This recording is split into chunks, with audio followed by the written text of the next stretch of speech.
మా తమ్ముళ్ళు ఉన్నారు ఇక్కడ పిల్లలు. ఏం తమ్ముళ్ళు మీకు ఉద్యోగాలు వచ్చాయా అని మిమ్మల్ని అడుగుతున్నా. డిఎస్సి పెట్టాడా అని మిమ్మల్ని అడుగుతున్నా.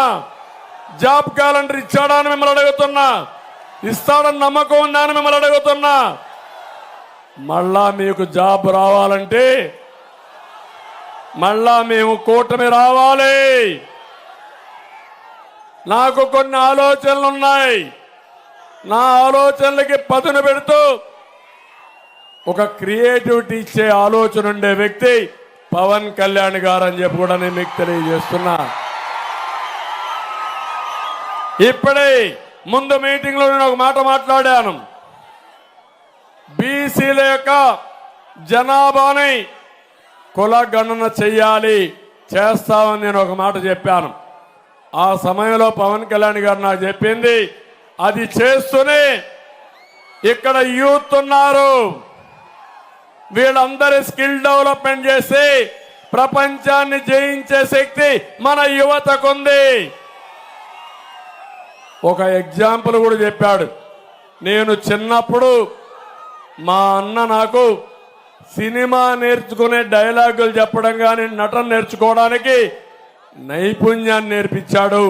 నేను సినిమా యాక్టర్ అయ్యాను, ఇప్పుడు రాజకీయాల్లోకి వచ్చాను, ప్రజల మన్నలు పొందుతున్నానని చెప్పాడు.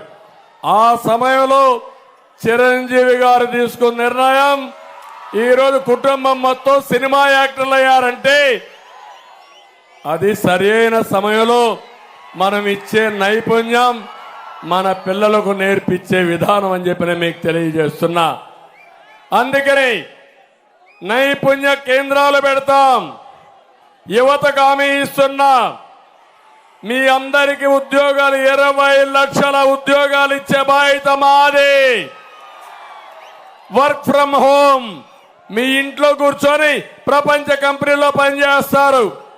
హైదరాబాద్ లో ఉన్నట్టు ఒక హైటెక్ టవర్ కూడా ఇక్కడే కోనసీమలో, అందాల సీమలో కొబ్బరి చెట్ల మధ్యలో కట్టుకుంటే ఏ విధంగా ఉంటుందో ఒక్కసారి ఆలోచించండి. ఇప్పుడే పవన్ కళ్యాణ్ గారు చెప్పినట్టు ఒక ట్రైన్ కూడా వేసుకుని కొబ్బరి చెట్ల మధ్యలో పోతా ఉంటే టూరిజం కూడా బాగా అభివృద్ధి అయ్యే అవకాశాలు ఉంటాయి. అలాంటి బ్రహ్మాండమైన అవకాశాలుండే ప్రాంతం, ఎన్నో అభివృద్ధి కార్యక్రమాలు చేయగలిగే ప్రాంతం ఇది.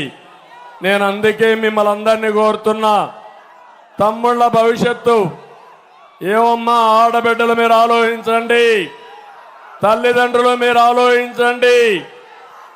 ఈరోజు రాష్ట్రంలో చూస్తే ఎక్కడ చూసినా జే బ్రాండ్ మద్యం వచ్చిందా లేదా ఒక్కసారి ఆలోచించండి.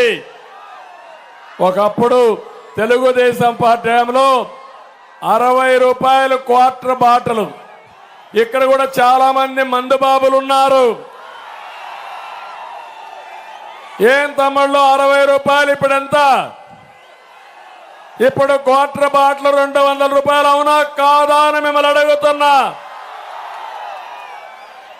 ఆ మందులో నాణ్యత లేదు. ఒక క్వార్టర్ వేసుకుంటే కిక్ ఎక్కదు, రెండో క్వార్టర్ వేసుకుంటే 140 రూపాయలు చౌరం.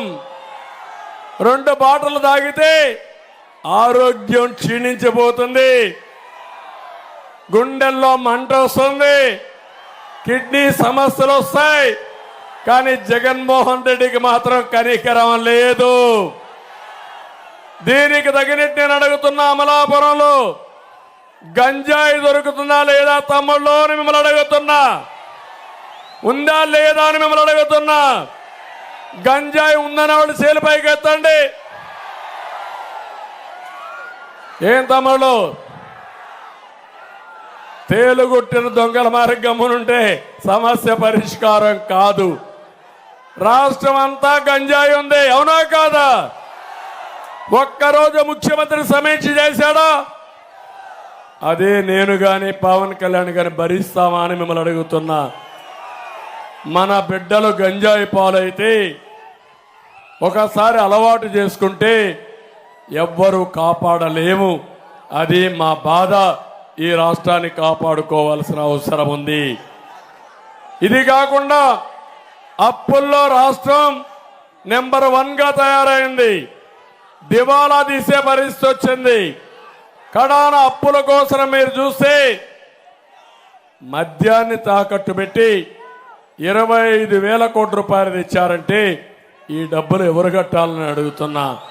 అంతేకాదు ఎంఆర్ఓ ఆఫీసుల్ని, కలెక్టరేట్స్ ని, రైతు బజార్ను తాకట్టు పెట్టి అప్పులు తెచ్చే పరిస్థితికి వచ్చారు. ఇప్పటికే మీరు చూడండి, బాధుడే బాధుడు, అన్నీ పెరిగిపోయినాయి. పెట్రోల్ డీజిల్ పెరిగిందా లేదా అని మిమ్మల్ని అడుగుతున్నా. కరెంటు ఛార్జీలు పెరిగాయా లేదా అని మిమ్మల్ని అడుగుతున్నా.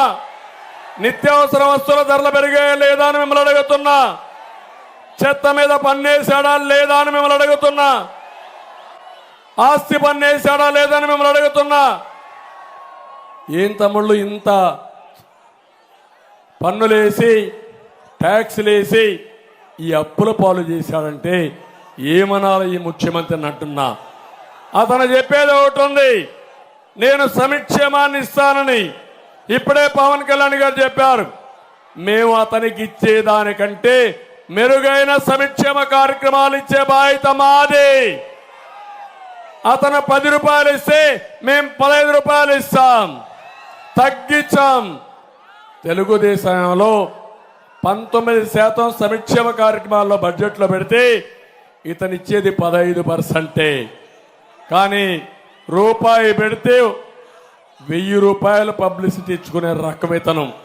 చేసేది గోరంత, పబ్లిసిటీ కొండంత. అదే జగన్మోహన్ రెడ్డి చేసే జగన్ నాటకం అని చెప్పి కూడా నేను మీకు తెలియజేస్తున్నా. అందుకనే మీరందరినీ ఒకే విషయం ఇప్పుడు కోరుతున్నాను. ఈ జగన్మోహన్ రెడ్డి గారు ఎక్కడికక్కడ ప్రభుత్వాన్ని నడపమని అధికారాన్ని ఇస్తే జగన్ మాఫియా సామ్రాజ్యాన్ని నడిపాడు. పరిపాలించమని సీఎం చేస్తే దాన్ని దోపిడీ లైసెన్స్ గా మార్చుకున్నాడు. ఒక్క ఛాన్స్ అన్నాడు, గుర్తుందా మీకు? అందరి తల మీద చెయ్యి పెట్టాడు, బుగ్గలు నిమిరాడు, ముద్దులు పెట్టాడు. ముఖ్యమంత్రి అయిన తర్వాత పిడి గుద్దులు గుర్తునే ఉన్నాడు. అవునా కాదా? అన్ని వ్యవస్థలు నిర్వీర్యం చేశాడు. ల్యాండ్, శాండ్, వైను, మైను, కబ్జాలు దేశంలోనే ఎక్కడా లేని విధంగా జరుగుతున్నాయి. మెడ మీద కత్తి పెట్టి ఆస్తులు రాయించుకుంటున్నారు. ఇది న్యాయమాని మిమ్మల్ని అడుగుతున్నా.